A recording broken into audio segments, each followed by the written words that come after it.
சுபமுகூர்த்த பட்டுச்சேலைகளின் மாளிகை திலகராஜ் டெக்ஸ்டைல்ஸ் சிவகாசி. விருதுநகர் மாவட்டத்திலே மிக பிரம்மாண்டமான ஜவுளி சாம்ராஜ்யம் நாம சிவகாசி திலகராஜ் டெக்ஸ்டைல்ஸ் தான். இது நம்முடைய KRM அவர்களுடைய விசிட்டிங் உழைத்துக் கொண்டிருக்கக்கூடிய ஒரு அற்புதமான நம்முடைய வெற்றி வேட்பாளர் உங்கள் முன்னால் நின்று கொண்டிருக்கின்றார்.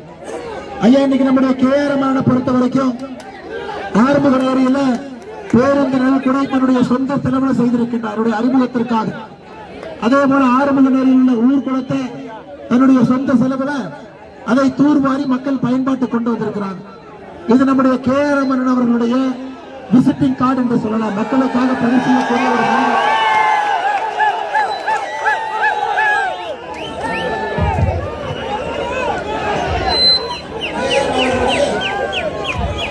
KRM அவர்களுடைய விசிட்டிங் கார்டு என்று சொல்லலாம். தன்னுடைய சொந்த செலவுல ஒரு பேருந்து கூட சொந்த செலவுல ஊர் குளத்தை தூர்வாரி மக்களுக்கு சத்தம் இல்லாமல் எத்தனையோ உதவிகளை செய்து கொண்டிருக்கக்கூடிய மனிதர். ஆனா இவரை எதிர்த்து நிற்கக்கூடிய இன்னைக்கு அமைச்சராக இருக்கக்கூடிய திரு அனிதா ராதாகிருஷ்ணன் அவருடைய அடையாளம் என்ன? இடி வழக்கு, வருமானத்துக்கு அதிகமாக சொத்து சேர்த்த வழக்கு தமிழகத்தில் கடந்த 5 ஆண்டு காலமாக எனக்கும் புரியல. எப்படி நீங்க இடி வழக்குல கைதாகாம தப்பிச்சு 5 வருஷத்தை ஓட்டிட்டார். அருமை சொந்தங்களே, இது அவருடைய விசிட்டிங் கார்டு. ஒரு பக்கம் மக்களுக்காக பணி செய்து உங்களுடைய வாழ்வாதாரத்தை உயர்த்தி திருச்செந்தூர் சட்டமன்ற தொகுதியினுடைய முகத்தை உண்மையால மாற்ற வேண்டும் நினைக்கக்கூடிய திரு KRM அவர்கள் அனைத்து இந்திய அண்ணா திராவிட முன்னேற்ற கழகம் தலைமையிலான தேசிய ஜனநாயக கூட்டணியுடைய வெற்றி வேட்பாளராக தாமரை சின்னத்தில் நின்று கொண்டிருக்கின்றார். அருமை சொந்தங்களே, இன்னைக்கு நம்முடைய திருச்செந்தூர் தெரியும் முருகபெருமான் 2வது படை வீட்டில் குடியிருந்து கொண்டிருக்கின்றார். இன்னைக்கு திருச்செந்தூரை பொறுத்தவரை திராவிட முன்னேற்ற கழகம் தன்னுடைய சொந்த குடும்ப சொத்தாக மாற்றி இருக்கின்றார். சபரீஸ்வரர் வந்தாங்கன்னா அவருக்கென்று பிரத்யேகமாக ஒரு கோயிலை வச்சிருக்கிறாங்கன்னா திருச்செந்தூர் முருகன் கோயில். அதனாலதான் நம்முடைய பாரதிய ஜனதா கட்சியுடைய தேர்தல் வாக்குறுதிகளை நாம் சொல்லி இருக்கின்றோம். தமிழகத்தில் இருக்கக்கூடிய பெரிய கோவில்கள்ல உள்ளூர் மக்கள், அந்தந்த ஊருடைய மக்கள் பிரத்யேகமாக நீங்க ஆண்டவனை பார்ப்பதற்காக ஒரு கோவிலும் கூட 2 மணி நேரத்தை உள்ளூர் மக்களுக்காக சிறப்பாக ஒதுக்கி வைப்போம் என்று சொல்லி இருக்கின்றோம். இது பெரிய கோவில். உள்ளூர்ல இருக்கக்கூடிய மக்கள் நீங்க கடவுளை பார்க்க முடியல. உள்ளூர்ல இருக்கக்கூடிய மக்கள் நீங்க இன்னைக்கு ஆண்டவனை பார்த்து உங்களுடைய குறைகளையோ மனக்குமர்களையோ நிறைகளையோ ஆண்டவன் வேண்டிக்க முடியல. அதற்காக நம்முடைய தேர்தல் வாக்குறுதி பாரதிய ஜனதா கட்சி 2026 சட்டமன்ற தேர்தல் முடிந்து நம்முடைய அண்ணன் எடப்பாடி பழனிசாமி அவர்கள் தமிழகத்தினுடைய முதலமைச்சராக மே 4க்கு பிறகு பொறுப்பேற்ற பிறகு ஒரு கோவிலும் கூட உள்ளூர் மக்கள் சாமி வழிபாடு செய்வதற்காக 2 மணி நேரம் உங்களுக்காக ஒதுக்கப்படும். அது நிச்சயமாக நீண்ட இடைக்காலமாக இருக்கக்கூடிய உங்களுடைய கோரிக்கையை நாம் நிச்சயமாக செய்வோம் என்ற நம்பிக்கையை கூட உங்களுக்கு அனுப்புறோம். அருமை சொந்தங்களை, இன்னைக்கு இதே சட்டமன்ற தொகுதியில் அனிதா ராதாகிருஷ்ணன் அவர்கள் எங்கே வாக்கு சேகரிக்க சென்றாலும் கூட மக்கள் அவரை ஏற்றுக்கொள்வதற்கு தயாராக இல்லை.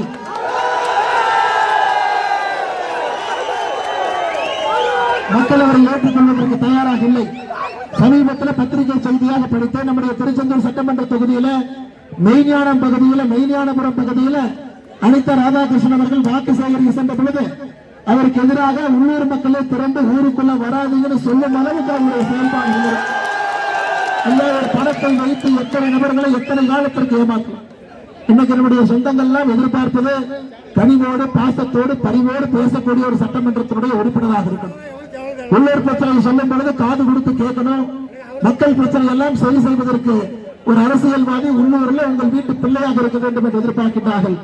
அது இன்னைக்கு நம்முடைய வெற்றி வேட்பாளர் அருமையன் KRM ராதாகிருஷ்ணன் அவர்கள் அதை நிறைவேற்றுவார்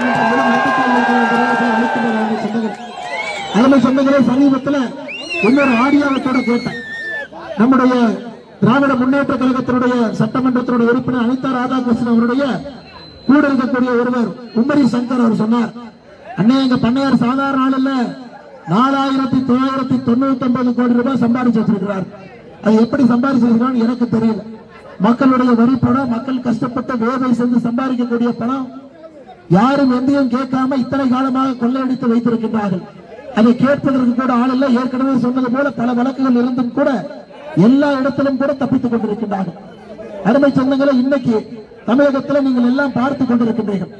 ஒரு பக்கம் அனைத்து இந்திய அண்ணா திராவிட முன்னேற்ற கழகம் தலைமையிலான தேசிய ஜனநாயக கூட்டணி, ஒரு பக்கம் நாம் இரும்பு கோட்டையாக உங்கள் முன்பு நின்று கொண்டிருக்கின்றோம். தமிழகத்தில் ஆட்சி மாற்றத்தை ஏற்படுத்தணும். திராவிட முன்னேற்ற கழகத்தை ஆட்சியிலிருந்து தூக்கி எறியணும். கடந்த 5 ஆண்டு காலத்துல பெண்களுக்கு எதிரான குற்றச்சம்பவங்கள் தமிழகத்தினுடைய சரித்திரத்தில் இதுபோல் நடந்தது கிடையாது. தமிழகத்தினுடைய வரலாற்றில் 5 ஆண்டு காலத்துல 2080 கற்பழிப்பு வழக்குகள் எந்த 5 ஆண்டிலும் கூட பதிவு செய்யப்படவில்லை. 2080 கற்பழிப்பு வழக்குகள், 8008 படுகொலைகள், 39,900 போக்சோ வழக்கு, 18 வயசுக்கு கீழே இருக்கக்கூடிய குழந்தைகள் மீது நடத்தப்படக்கூடிய பாலியல் வன்கொடுமை 39,900 வழக்குகள். அருமை சொந்தங்களே, ஒரு நாளும் கூட பேப்பரை திறந்தீங்கன்னா ஒரு நாளும் கூட நேற்றை விட இன்று கொடூரமாக சட்டம் ஒழுங்கல ஒரு நாள் கூட பொழுது விடியும் பொழுது நிம்மதியாக விடிவதை நாம் பார்க்கவில்லை. திராவிட முன்னேற்ற கழகத்தினுடைய ஆட்சி காலத்துல ஒரு நாளும் கூட அதற்கு முந்தைய நாளை விட மிக மோசமாகத்தான் சட்டம் ஒழுங்குல இருக்கு. தமிழகத்திற்கு 8 மாத காலமாக ஒரு டிஜிபி போட முடியல. 8 மாத காலமாக ஒரு பொறுப்பு டிஜிபி லீவ்ல போன போது அவருக்கு பொறுப்பு டிஜிபி போட்டு ஆட்சி நடத்தி கொண்டிருக்கின்றார்கள். அருமை சொந்தங்கள், இதெல்லாம் என்ன நம்ம காட்டுதுங்க? ஆட்சி அதிகாரத்தினுடைய கையாளாத தரத்தை, முதலமைச்சருக்கு ஆட்சி செய்வதற்கு எந்த விதமான அருகதையும் இல்லை என்பதை தான் காட்டுது. ஆனால் இவர்களுக்கு ஆட்சி செய்ய தெரியல என்பதற்காக கீழே அப்பாவி மக்கள் இறந்து கொண்டிருக்கிறார்கள். ஐயா, இன்னைக்கு மட்டும் பாருங்க, இன்னைக்கு மட்டுமே திருவள்ளூர் மாவட்டத்தில் மிஞ்சூர்ல ஒரு சகோதரி பள்ளிக்கூடத்துக்கு போற பாப்பா வீட்டு மொட்டை மாடியில் காலை படித்துக் கொண்டிருக்கின்றார். 3 பேர் கஞ்சா போதையில் செல்லக்கூடிய ஆசாமி ஒரு புளோர் ஏறி அந்த பாப்பாட்ட போய் அத்துமீறி தவறாக நடக்க முயல்கின்றார்கள். அதை அந்த பாப்பா எதிர்த்த பொழுது பட்டாக்கத்தியை வைத்து அந்த பாப்பாவை கர்ண கொடூரமாக வெட்டி மருத்துவமனையில் இருக்கிறாங்க. தினமும் ஒரு செய்தி, தினமும் நீங்க செய்தித்தாள் ஓபன் பண்ணா தினமும் ஒரு செய்தி. இன்னைக்கு சாயந்தர செய்தி, திருச்சியில மணச்சநல்லூருடைய சட்டமன்ற உறுப்பினராக உங்களுக்கு தெரியும் கிட்னி திரட்டு புகழ் கதிரவன் அங்க இருக்கிறார், மறுபடியும் தேர்தலில் போட்டியிடுறார். அந்த பகுதியில இன்னைக்கு ஒரு சகோதரி, அந்த பகுதியில் சிந்துஜா என்கின்ற சகோதரி, அவர் இன்னைக்கு அவருடைய ஆதரவாளர்கள் அடித்தே கொண்டிருக்கின்றார்கள். எதுக்குங்க? எதுக்கு அடிச்சு கொண்டாங்க? ஒரு திராவிட முன்னேற்ற கழகத்தினுடைய சட்டமன்ற உறுப்பினர், மறுபடியும் வேட்பாளராக இருக்கக்கூடியவர், அவருடைய அடியாட்கள் அடிச்சே கொள்றாங்க. எதுக்கு? அந்த அம்மா போய் கேட்கிறாங்க, அண்ணே எல்லா இடத்துலயும் திமுக 8000 ரூபாய் ஏதோ டோக்கன் கொடுக்குறீங்க, அது என்னன்னு கேட்பதற்காக வாய் தகராறுல அந்த சகோதரி சிந்துதாவை அடித்துக் கொண்டிருக்கின்றார்கள். அதனால அருமை சொந்தங்களே, தாய்மார்களே, சகோதரிகளே, திமுக யார் ரிசர்வ் பேங்க் கவர்னர் இல்ல. இந்த பொய் டோக்கனை தூக்கிட்டு வந்தா பிஞ்சு செருப்பு அடிச்சு திருப்பி நீங்க அவங்க அரசு உங்களுக்கு கொடுக்கக்கூடிய பணம் எல்லாம் வங்கி கணக்கில் தாய்மார்களுக்கு மோடி ஐயாவில் ஆரம்பித்து நேரடியாக கொடுக்கிறோம். ஒரு டோக்கனை தூக்கிட்டு வந்து நீங்க ஓட்டு போடுங்க திமுகவுக்கு, ஓட்டு போட்டோன்னே பாதி டோக்கன், நாங்க ஆட்சிக்கு வந்தோடனே மிச்ச பாதி டோக்கனுக்கு பணம். இது போன்ற பொய்யெல்லாம் சொல்லி ஒரு சட்டமன்றத்திலும் கூட நம்முடைய தாய்மார்களை ஏமாற்றி பிழைப்பு நடத்தி கொண்டிருக்கின்றார்கள். இன்னைக்கு மணச்சநல்லூர்ல அப்பாவியாக நம்முடைய சகோதரி சிஞ்சுதா அவருடைய உயிர் கூட போயிருச்சு. அருமை சொந்தங்களை, இன்னைக்கு நான் மிக பெருமையாக சொல்லுவோம், உங்களுடைய சட்டமன்ற தொகுதியில குலசேகர பட்டணத்துல மத்திய அரசு பாரத பிரதமர் ஐயா நரேந்திர மோடி அவர்கள் இந்தியாவினுடைய 2வது ராக்கெட் ஏவுதளத்தை உங்களுடைய தொகுதிக்கு நாம் கொண்டு வந்திருக்கின்றோம்.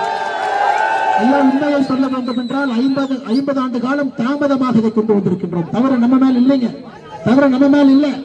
இதற்கு முன்பு தமிழகத்துல ஐயா பேரறிஞர் அண்ணா அவர்கள் முதலமைச்சராக இருந்த பொழுது அப்பவே இந்த திட்டம் குலசேகரப்பட்டினத்துக்கு வந்திருக்கணும். அன்னைக்கு ஐஎஸ்ஓ விஞ்ஞானிகள் விக்ரம் சாராபாய் அவங்க எல்லாம் பார்க்க வந்தாங்க 50 ஆண்டு காலத்துக்கு முன்பு. அன்னைக்கு அண்ணாதுரை ஐயா அவர்கள் அந்த நிகழ்வுல இல்ல முதலமைச்சராக. அன்னைக்கு பார்த்து அண்ணாதுரை ஐயா அவர்கள் மதியழகன் அமைச்சர் அனுப்பி வச்சார். விக்ரம் சாராபாய் தன்னுடைய புத்தகத்தில் எழுதுறாரு, தள்ளாடி வந்தார், 2 பேர் தூக்கிட்டு வந்தாங்க. சேர்ல உட்கார்ந்ததுக்கு அப்புறம் நாங்க என்ன பேசுறோம்னு அவங்களுக்கு புரியல, அவங்க என்ன பேசுறோம்னு எங்களுக்கு புரியல. தட்டு தடுமாறி எதையோ வளர்னார். அன்னைக்கே முடிவு செய்தேன், தமிழகத்தில் நாம் ராக்கெட் ஏவுதளத்தை நிறுவக்கூடாது என்று முடிவு செய்து என்னுடைய மொத்த குழுவை எடுத்துட்டு போய் ஆந்திரால ஸ்ரீஹரிகோட்டால் அதை நிறுவிவிட்டேன் என்று சொன்னார். ஐயா, இது நம்பி நாராயணன் விஞ்ஞானி தன்னுடைய புத்தகத்தில் எழுதியிருக்கிறார். ஒரு திராவிட முன்னேற்ற கழகத்தில் ஒரு கையாளாகாத அமைச்சர் மதியழகன் அவர்கள் எழுந்த பொழுது அன்னைக்கே உங்களுடைய திருச்செந்தூர் தொகுதி குலசேகரப்பட்டினத்திற்கு வந்திருக்க வேண்டிய நம்முடைய ராக்கெட் ஏவுதல் அன்னைக்கு ஸ்ரீஹரிகோட்டாக்கு போச்சு. இன்னைக்கு பாரத பிரதமர் நரேந்திர மோடி அவர்கள் மறுபடியும் 50 ஆண்டு காலம் கழித்து அந்த ராக்கெட் ஏவுதளத்தை நம்முடைய குலசேகரப்பட்டினத்துக்கு கொடுத்திருக்கிறார்கள். அதற்காக 100 கோடி ரூபாய் மதிப்பீட்டில் கொண்டு வந்திருக்கின்ற அருமை சொந்தங்கள். அதை சுற்றி இளைஞர்களுக்கு வேலை வாய்ப்பு உருவாக போகிறது, சிறு குறு தொழில் நிறுவனங்கள் உருவாக போகிறது. இது பாரத பிரதமர் நரேந்திர மோடி அவர்கள் ஒரு பக்கம், திராவிட மாடல் ஆட்சி அன்னைக்கு மதியழகனுடைய ஆட்சி ஒரு பக்கம். அருமை சொந்தங்களே, அன்னைக்கு பாரத பிரதமர் அவர்கள் இந்த திட்டத்தை திறப்பதற்காக இங்கே வந்த பொழுது இந்த தொகுதியினுடைய சட்டமன்ற உறுப்பினர் பேப்பர் ஆடு கொடுத்தார். அண்ணன் அனிதா ராதாகிருஷ்ணன் அவருக்கு China map, Pakistan map, India map மூணுக்குமே வித்தியாசம் தெரியாது. அந்த பேப்பர் ஆடு கொடுக்கும் பொழுது ராக்கெட் படத்தை போட்டு சைனாவுடைய ராக்கெட் படத்தை போட்டு ஆடு கொடுத்தவர் தான் நம்முடைய சட்டமன்றத்தினுடைய உறுப்பினர். இந்தியா மேப்புக்கும் சைனா மேப்புக்குமே வித்தியாசம் தெரியாத ஒருவர் திருச்செந்தூரில் இருக்கக்கூடிய உங்களுக்கு எல்லாம் இன்னைக்கு சட்டமன்ற உறுப்பினராக இருப்பது நம்ம எல்லோருக்கும் கூட ஒரு பெரிய வேதனை ஏற்படுத்தியிருக்கிறது. அருமை சொந்தங்களே, இன்னைக்கு நாம் மிக சரியாக புரிந்து கொள்ள வேண்டும். பாரத பிரதமர் நரேந்திர மோடி அவர்கள் மத்தியில் ஆட்சியில் இருக்கும் பொழுது அண்ணன் எடப்பாடி பழனிசாமி அவர்கள் தமிழகத்தில் மே 4க்கு பிறகு நம்முடைய முதலமைச்சராக வரும் பொழுது திருச்செந்தூரில் மாற்றம் நிச்சயம் வேண்டும் என்பதில் நாம் உறுதியாக இருக்க வேண்டும். அருமை சொந்தங்களே, நாம் இதில் மிக தெளிவாக இருக்க வேண்டும். இத்தனை காலமாக திருச்செந்தூரில் நாம் எல்லோரும் கூட ஒரு அரசியல் மாற்றத்திற்காக இத்தனை ஆண்டு காலமாக காத்துக் கொண்டிருக்கின்றோம். அடாவடி அரசியல் அந்த பகுதிக்கு அறிமுகப்படுத்தி பண அரசியலை கொண்டு வந்து யாரை வேண்டுமானாலும் விலை பேசி விலைக்கு வாங்கிவிடலாம் என்கின்ற அரசியலை திரு அனிதா ராதாகிருஷ்ணன் அவர்கள் இந்த பகுதியில் தொடர்ந்து செய்து கொண்டிருக்கிறார். அவருக்கெல்லாம் சரியான ஒரு நபர். அவரை எதிர்த்து களத்தில் சரியாக போட்டி போட்டு உங்களுடைய குரலாக இருக்கக்கூடிய ஒரு சரியான எடப்பாடி பழனிசாமி அவர்கள் தேசிய ஜனநாயக கூட்டணி சார்பாக அண்ணன் KM ராதாகிருஷ்ணன் அடிக்கடி அண்ணன் KM மிரட்டல் உருட்டல் எதுவுமே நடக்காது. உங்களுக்காக அருமை சொந்தங்களே, நம்முடைய மீனவ சொந்தங்கள் அதிகமாக இருக்கக்கூடிய பகுதி. உங்களுக்கு தெரியும், இந்திய அரசியல் வரலாற்றில் இத்தனை ஆண்டு காலத்திற்கு பிறகு 2019 பாரத பிரதமர் நரேந்திர மோடி அவர்கள் நம்முடைய மீனவ நண்பர்களுக்காக முதலாக ஒரு அமைச்சரவையை உருவாக்கினது 2019 பாரத பிரதமர் நரேந்திர மோடி. அதுபோல நம்முடைய மீனவ சொந்தங்களுக்கு ஒரு தனி அமைச்சரவை நம்முடைய இந்திய அரசியலில் யாருமே தங்களுடைய கேபினெட்டில் கொடுக்கல. அதன் பிறகு மத்திய சம்பத்த யோஜனா என்கிற அற்புதமான ஒரு திட்டத்தை நம்முடைய மீனவ சொந்தங்களுக்கு கொண்டு வந்து தமிழகத்திற்கு மட்டுமே கடந்த 5 ஆண்டுகளில் மீனவ சொந்தங்களுக்கு 1241 கோடி ரூபாய் கடலோரத்தில் இருக்கக்கூடிய மீனவ சொந்தங்களுக்கு நாம் கொண்டு வந்திருக்கின்றோம். அது மட்டுமல்ல, இன்னைக்கு மீனவ சொந்தங்கள் படகு வாங்கினாங்கன்னா 50%லிருந்து 80% வரை மானியத்தோடு எல்லா விதமான படகுக்கும் கூட பாரத பிரதமர் நரேந்திர மோடி அவர்கள் உறுதியோடு நின்று கொண்டிருக்கிறார். ஐயா, திமுக வெறும் பேச்சுதான். சமீபத்தில் ஈரான்ல தமிழகத்தை சார்ந்த 400க்கும் மேற்பட்ட மீனவர்கள் மாட்டிக்கொண்டார். மொத்தமாக தமிழகம், குஜராத், கேரளா, கர்நாடகா, ஆந்திரா எல்லா மாநிலத்தையும் சேர்த்து 530 மீனவர்கள் மாட்டிக்கொண்ட பொழுது போன வாரம் பத்திரமாக தமிழகத்தை சார்ந்த 440 மீனவர்களையும் ஈரானிலிருந்து மீட்டுக் கொண்டு வந்து நம்முடைய தாய் மன்னர்கள் அதையும் கூட பெருமையாக சொல்லுவோம். இன்னைக்கு நாகர்கோவில்ல பாரத பிரதமர் நரேந்திர மோடி அவர்கள் உங்களை எல்லாம் சந்தித்து ஆசீர்வாதம் கேட்பதற்காக வந்த பொழுது ஈரானிலிருந்து நாம் மீட்டுக் கொண்டு வந்த மீனவ சொந்தங்கள் கண்ணீரோடு நின்று பாரத பிரதமருக்கு நன்றி சொல்ல காட்சியும் கூட நான் இங்கே பார்த்துவிட்டு வந்து கொண்டிருக்கின்றேன். மீனவ சொந்தங்களுக்கு எப்பொழுதும் கூட ஒரு உற்ற தலைவராக நம்முடைய பாரத பிரதமர் நரேந்திர மோடி அவர்கள் இருந்து கொண்டிருக்கின்றார்கள், இருப்பார்கள். அண்ணன் KM ராதாகிருஷ்ணன் அவர்கள் நம்முடைய சட்டமன்ற உறுப்பினராக அதிகமாக இருக்கிற சொல்வதையும் கூட என்னுடைய கடமையாக இந்த நேரத்தில் கருதுகின்றேன். அருமை சொந்தங்களே, தூத்துக்குடிக்கு மட்டுமே நம்முடைய துறைமுகத்தினுடைய வளர்ச்சிக்காக வெளிப்புறத்தினுடைய துறைமுக திட்டங்களுக்கு 7000 கோடியும் உள்கட்டமைப்புக்கு 1500 கோடியும் 8000 கோடி ரூபாய் 8500 கோடி ரூபாய் நம்முடைய துறைமுகத்துக்கு கொடுத்து இன்னைக்கு தென்னிந்தியாவில் ஒரு மிகப்பெரிய துறைமுகமாக நம்முடைய தூத்துக்குடி VOC துறைமுகத்தை கொண்டு வருவதற்கான எல்லா முயற்சியும் பாரத பிரதமர் நரேந்திர மோடி எடுத்துக் கொண்டிருக்கிறார். குலசேகரப்பட்டினுடைய விண்வெளி நிலையத்திற்கு மொத்தமாக மத்திய அரசு 986 கோடி ரூபாய் கொடுக்கும். தூத்துக்குடி விமான நிலையத்துடைய விரிவாக்கத்திற்கு 450 கோடி, 100 படுக்கைகள் இருக்கக்கூடிய ESI மருத்துவமனை 138 கோடி, அமிர்த் பாரத் திட்டத்திற்கு தூத்துக்குடி ரயில்வே நிலையத்தை 133 கோடி ரூபாய் செலவுல அதையும் கூட சீர்படுத்தி மேம்படுத்தி உங்களுக்கு வழங்குகின்றோம். வாஞ்சி மணியாச்சி தூத்துக்குடி இடையே இரட்டை ரயில் பாதை 1100 கோடி ரூபாய் செலவு நடந்து கொண்டிருக்கிறது. NH 36 சேத்திய தோப்பு சோழபுரம் இடையே 4 வழி சாலை ஸ்மார்ட் சிட்டி திட்டத்திற்கு மட்டுமே 490 கோடி, அமிர்த் திட்டத்திற்கு 214 கோடி, குழாய் மூலமா குடிநீர் இந்த ஒரு மாவட்டத்தில் மட்டுமே 3,21,000 இணைப்புகள் குழாய் மூலமாக குடிநீர் ஜல் ஜீவன் திட்டத்தில் பாரத பிரதமர் நரேந்திர மோடி அவர் கொண்டு வந்திருக்கிறார். அதே போல மோடி வீடு கிராமப்புறத்தில் 2122 வீடு, நகர்ப்புறத்தில் 8371 வீடு. MSME சிறு குறு செய்பவர்களுக்கு மத்திய அரசு MSME கடன் இந்த ஒரு மாவட்டத்திற்கு மட்டுமே 4706 கோடி, முத்ரா திட்டத்தில் 6077 கோடி, பிரதம மந்திரியினுடைய கிசான் சம்மான் நிதி 48,000 விவசாயிகளுக்கு வருடத்திற்கு 6,000 ரூபாய். பிரதம மந்திரியுடைய பயிர் காப்பீட்டு திட்டத்தில் 4,53,000 ஹெக்டருக்கு பயிர் காப்பீட்டு திட்டம் தூத்துக்குடியில் நட்டிருக்கு. ஐயா, நான் படிச்சுக்கிட்டே போவேன். மத்திய அரசு தூத்துக்குடிக்கு மட்டும் என்ன செய்திருக்கின்றோம் என்பதை ஒரு பெரிய பட்டியலாக நான் வாசிக்க முடியும். இன்றைக்கு மேலே மோடி ஐயா அவர்களும் கீழே நம்முடைய அனைத்து இந்திய அண்ணா திராவிட முன்னேற்ற கழகம் தலைமையிலான தேசிய ஜனநாயக கூட்டணியில் இணையும் பொழுது இது இன்னும் இரட்டிப்பாகும் என்கின்ற செய்தி பெரிய அளவில் வந்திருக்கு. தமிழ்நாட்டில் 100 நாள் வேலைவாய்ப்பு திட்டம் கடந்த 5 ஆண்டுகளில் மட்டுமே 46,000 கோடி. இந்திய அளவில் ஒரு மாநிலத்திற்கு அதிகப்படியான நிதி 100 நாள் வேலைவாய்ப்பு திட்டத்திற்கு தமிழகத்திற்கு தான் நம்ம கொடுத்திருக்கிறோம் 46,000 கோடி. இந்த 100 நாள் வேலைவாய்ப்பு திட்டத்தை 125 நாளாக உயர்த்திருக்கின்ற வருகை சொன்னது. ஸ்டாலின் ஐயாவை போல தேர்தல் வாக்குறுதி கொடுத்து 100 நாள் வேலைவாய்ப்பு திட்டத்தை 150 நாட்களாக உயர்த்துவோம் என்று பொய் சொல்லி நாங்கள் தெரியவில்லை. சொல்லாம உங்களுக்கு 125 நாட்களாக உயர்த்திருக்கின்றோம். பாரதிய ஜனதா கட்சி ஆளுகின்ற பீகார் மாநிலத்தில் இன்னும் 2 கோடி பேர் அதிகமாக இருக்கக்கூடிய மாநிலத்திற்கு 32,000 கோடி தான் கொடுக்கிறேன். அருமை சொந்தங்களை எப்பொழுதும் பாரதிய ஜனதா கட்சி பாரத பிரதமர் நரேந்திர மோடி அவர்கள் நம்மோடு இருப்பார்கள். தமிழ் சொந்தங்களோடு இருப்பார்கள், மீனவ சொந்தங்களோடு இருப்பார்கள், விவசாய பெருமக்களோடு இருப்பார்கள், ஆன்மீக இடங்களோடு இருப்பார்கள். உங்களுக்காக எப்பொழுதும் பிரதமர் இருப்பார்கள். இன்று பிரதமருடைய தூதுவராக இன்று பாரதிய ஜனதா கட்சியுடைய வேட்பாளராக ஒருவர் நிற்க வேண்டும் என்றால் பாரத பிரதமர் நரேந்திர மோடி அவர்கள் நேரடியாக முடிவு செய்து அவர்தான் வேட்பாளர் அறிவிப்பார். நம்முடைய அண்ணன் KRM அவர்களை பாரத பிரதமரை சந்திக்கும் பொழுது நானும் கூட இருந்தேன். அருமை சொந்தங்களே, ஒரு நல்ல வேட்பாளரை, ஆளுமையான வேட்பாளரை, உங்களுக்கு பணி செய்யக்கூடிய வேட்பாளரை, உங்கள் வீட்டு பிள்ளையாக இருக்கக்கூடிய வேட்பாளரை நம்முடைய அனைத்து இந்திய அண்ணா திராவிட முன்னேற்ற கழகம் தலைமையிலான தேசிய ஜனநாயக கூட்டணி சார்பாக அண்ணன் KRM ராதாகிருஷ்ணன் அவர்களை உங்கள் முன்னால் நிறுத்தி இருக்கின்றோம். அவருக்கு நீங்கள் வெற்றி வெற்றி வெற்றி வெற்றி மாலையை சூடி தாமரை சின்னத்தில் வாக்களித்து முருகப்பெருமானுடைய சாட்சியாக இங்கிருந்து அனுப்பி வைக்கிறேன். அருமை சொந்தங்களை, இன்னைக்கு திருச்செந்தூர் கோவில திரும்பவும் உங்கள் கையில் ஒப்படைக்க வேண்டிய பொறுப்பை எங்களுக்கு இருக்கு. எப்படி சிக்கல்ல வேலை எடுத்து சூரபத்மனை வதம் செய்து 2வது ஆறுபடை வீட்டில் முருகப்பெருமான் குடியிருக்கின்றாரோ அதே போல சூரபத்மனை இந்த தொகுதியில் நீங்கள் வதம் செய்ய வேண்டும் என்று நான் கேட்டுக்கொள்கிறேன்.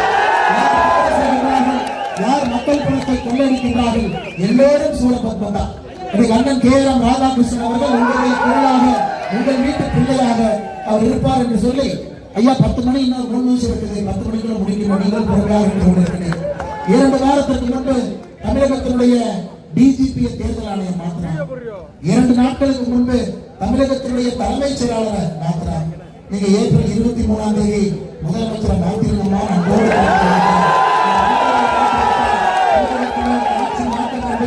தமிழகத்துடைய வளர்ச்சியை உறுதி செய்து அடுத்த கட்டத்திற்கு எடுத்து செல்லும். அதற்கு உங்களுடைய தூதுவனாக, உங்களுடைய குரலாக அண்ணன் KRM ராதாகிருஷ்ணன் அவர்களை தாமரை சின்னத்தில் நீங்கள் வெற்றிவாய் பழக வேண்டும் என்று சொல்லி மேடையில் இருக்கக்கூடிய எல்லா நண்பருடைய அன்பார்ந்த தலைவர்களுக்கு நன்றி தெரிவிக்க வேண்டிய நேரத்தில் இருந்து கொண்டிருக்கின்றோம். நம்முடைய மாவட்டத்தினுடைய தலைவர்கள்